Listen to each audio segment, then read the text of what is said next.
ഈ ഒരു വീഡിയോ നിങ്ങൾ കാണുമ്പോൾ ശരിക്കും നമ്മളൊക്കെ ഈ ഒരു സിറ്റുവേഷനിലൂടെ കടന്നു വന്ന ആളുകളാണെന്നുള്ളത് നമുക്ക് ബോധ്യപ്പെടും.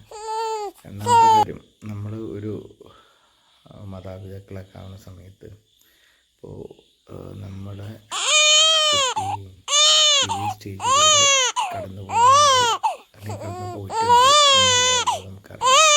കാരണം ഇതൊരു കുട്ടി ജനിച്ചു കഴിഞ്ഞ എത്ര പെർഫെക്റ്റ് ആയിട്ട് ആ കുട്ടീനെ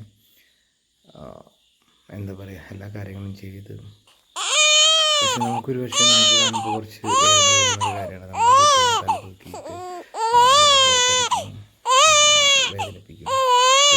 പക്ഷേ ഇതിൻ്റെ പിന്നിലും ഒരു എന്താ പറയുക,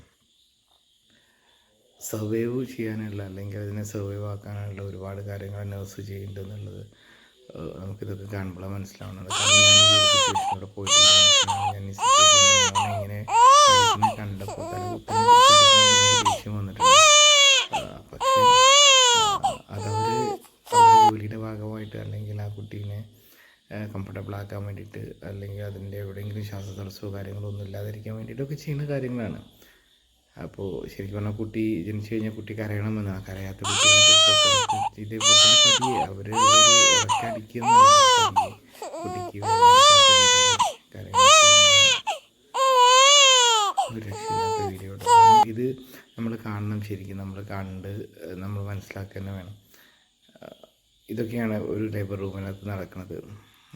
നമ്മുടെ അടുത്ത് ഒരു പഞ്ഞിക്കെട്ടിൽ പൊതിഞ്ഞൊരു കുട്ടീനെ കൊണ്ടുതരുമ്പോൾ അതിൻ്റെ മുന്നിൽ ഇത്രയും കാര്യങ്ങൾ ആ നേഴ്സ് ചെയ്യുന്നുണ്ട് എന്നുള്ളത് ശരിക്കും നമ്മൾ മനസ്സിലാക്കേണ്ട ഒരു കാര്യമാണ്.